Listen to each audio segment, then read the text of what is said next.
panic, embarrassed, exposed. No, that's not how I'm feeling right now, mostly.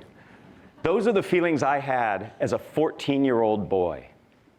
On the very first day of high school, my English teacher, Mr. Meredith, had each of us stand up and introduce ourselves.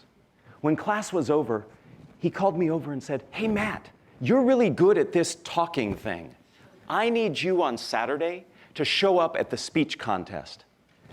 Doing as I was told, I prepared a 10-minute presentation on karate. It was something I was passionate about, and it was pretty easy to do. Now, that cold September Saturday morning, when I showed up, I was shocked.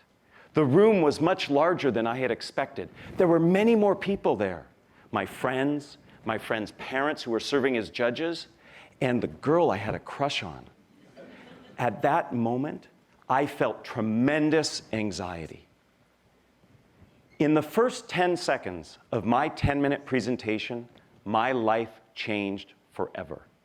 You see, I started my presentation with a karate kick. I was told to do this because it would engage the audience and get their attention. But because of my anxiety, I forgot to put on my special karate pants. You know the ones with a little extra room down there? You get where this is going. I ripped my pants from belt loop to zipper. In that moment, I learned the impact of anxiety on communication. And from that moment, I have dedicated my life to helping others learn to address this fear. Each of us has stories to share, input to give, and ideas to spread. If we allow anxiety to get in the way of that, we miss out. Society misses out. And we lose valuable, diverse voices. Now, I am not alone in my anxiety in communication. If you have ever given spontaneous feedback, given a presentation, spoken up in a meeting, or even asked somebody on a date, you know what this anxiety feels like. Research shares with us that 85% of people feel anxious in high-stakes speaking situations. And quite frankly, I think the other 15% are lying. I think we can create a situation in which they would feel nervous too. So we must act to manage our anxiety so we can accomplish our communication goals. Now, I use that word manage very carefully. I don't think we can ever truly overcome our anxiety, nor would we want to. Anxiety is actually helpful. It gives us energy, it helps us focus, it tells us what we're doing is important. But we must manage it so it doesn't manage us. And it's not just to help us feel more confident, it helps our audience as well. How do you feel when you see a nervous speaker communicate? Some of you might like to watch people suffer, but most of us don't. Most of us feel very uncomfortable and awkward. In fact, I call this second-hand anxiety.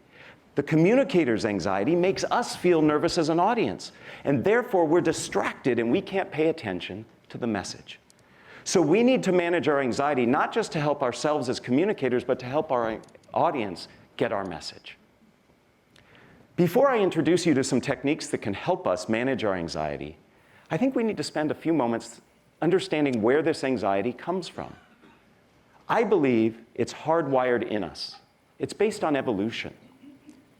We are wired to be very concerned about our relative status to others. Now, I'm not saying who drives the fanciest car or who has the most likes to a post they've just put up. I'm talking about the status that existed when our species was first evolving, and we were hanging out in groups of about 150 people. Your relative status there meant everything. It meant access to resources, food, shelter, reproduction. It was absolutely critical that you had status within that group. It was a matter of life or death. So this constant surveillance and understanding of our status is something that we carry forward to this day. Yet, we can manage it. But we have to take a two-pronged approach. We have to first address the symptoms as well as the sources. The symptoms have to do with what goes on in our body physiologically and what goes on in our mind psychologically.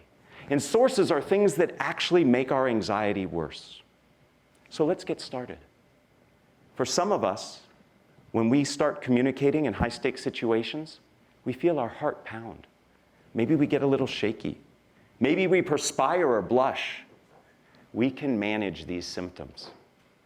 Take a deep breath before you start. The kind of breath you would do if you're doing yoga or Tai Chi or Qigong. That'll calm you down. If you shake, gesture broadly. Big, broad gestures, they can really help that adrenaline go somewhere. Most nervous people make themselves small and tight and they hold it in and shake. If you perspire or blush, hold something cold in the palm of your hand. It'll cool you down. Much like putting a cold compress on your forehead or the back of your neck if you have a fever, holding something cold reduces your core body temperature, reduces the perspiration, reduces the blushing. You've all experienced this in reverse. On a cold day, have you ever held hot coffee or tea and felt how it warmed you up? We're just doing the opposite. There are things you can do to manage the physiological symptoms you have around anxiety. But what about the cognitive symptoms? The thing that makes people really nervous cognitively is their own anxiety. It works something like this. You're sitting in a meeting and your turn is about to come up. And as you're sitting there, you start getting a little shaky. You might have some beads of perspiration on your brow. And you start thinking to yourself, oh my goodness, this is really important. I should have prepared more. I can't believe I'm in this situation. Why am I doing this and not my colleague? This sucks. That's your anxiety making you more nervous. There is a way that you can short circuit this. Instead of running away from your anxiety, greet it. Say to yourself, this is me feeling nervous. It makes sense that I'm nervous. I'm about to do something of consequence and importance. And by giving yourself permission to feel anxious, you actually give yourself a sense of agency. You can take a breath, walk around the building.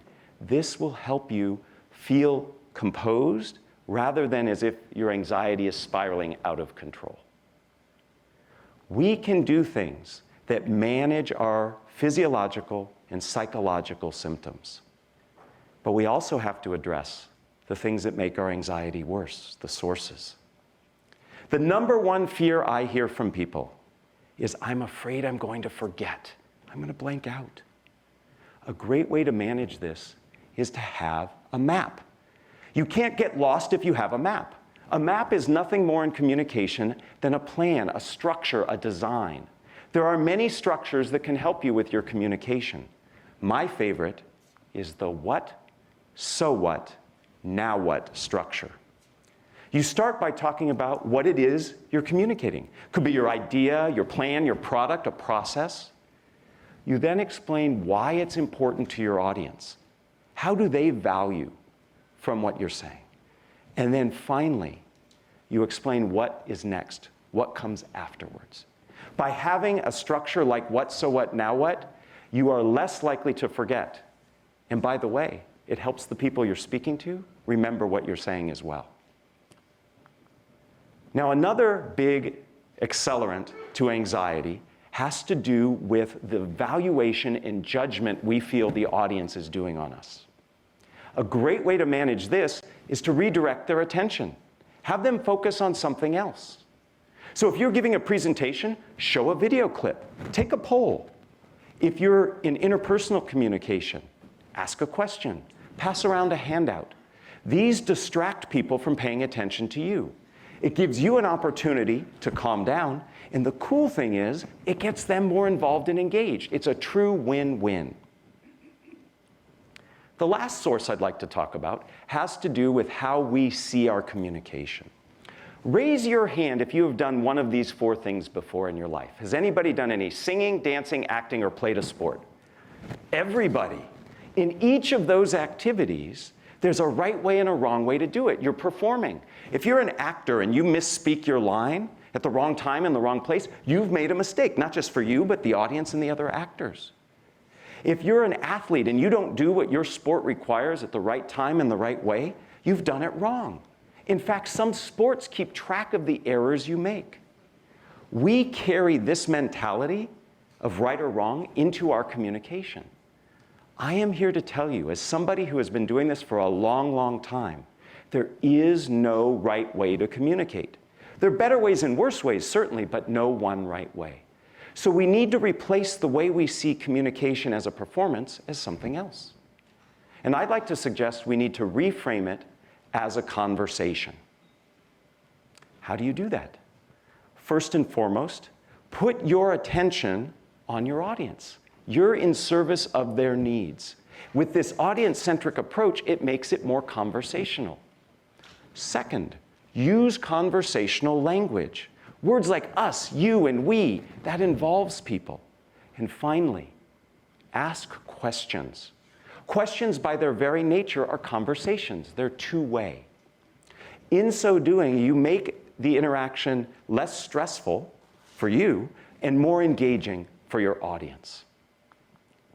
So taken together, there are things that we can do to manage our anxiety by addressing both symptoms and sources. Now, this isn't necessarily easy. It takes time. It takes persistence. We're fighting against ingrained anxiety and years of learned behaviors and habits. But with a little self-kindness and patience, we can learn to manage our anxiety. I see it happen all the time. Let me share a story with you. I met Irma, who is a 72-year-old grandmother, a couple years ago. Irma, like me, had a very traumatic experience in high school. She contributed some comment in class, and her English teacher looked at her and said, "That is the absolute worst communication I have ever heard." From that moment on, Irma actively avoided communicating with others. So much so that she chose the profession as a research librarian specifically so she wouldn't have to talk to many people. But one day, her granddaughter, who she loved very much, asked her to give a toast at her wedding. Irma wanted to fulfill this request, and that's where our paths crossed. I'll never forget the look on Irma's face when she told me of her goal. It was a combination of sheer terror and complete determination. Now, I am thrilled to share with you that Irma, after 3 months of hard work and a little encouragement, gave an amazing toast. The joy on her face is something that I will never forget. Like Irma, we all can learn to manage our anxiety, regardless of if you're presenting at a wedding or in a meeting. If you're pitching or protesting, you can learn to feel more confident when you communicate. And we all benefit from the stories you're going to share, the input you're going to give, and the ideas that you're going to spread. I so look forward to your speaking up without freaking out. Thank you.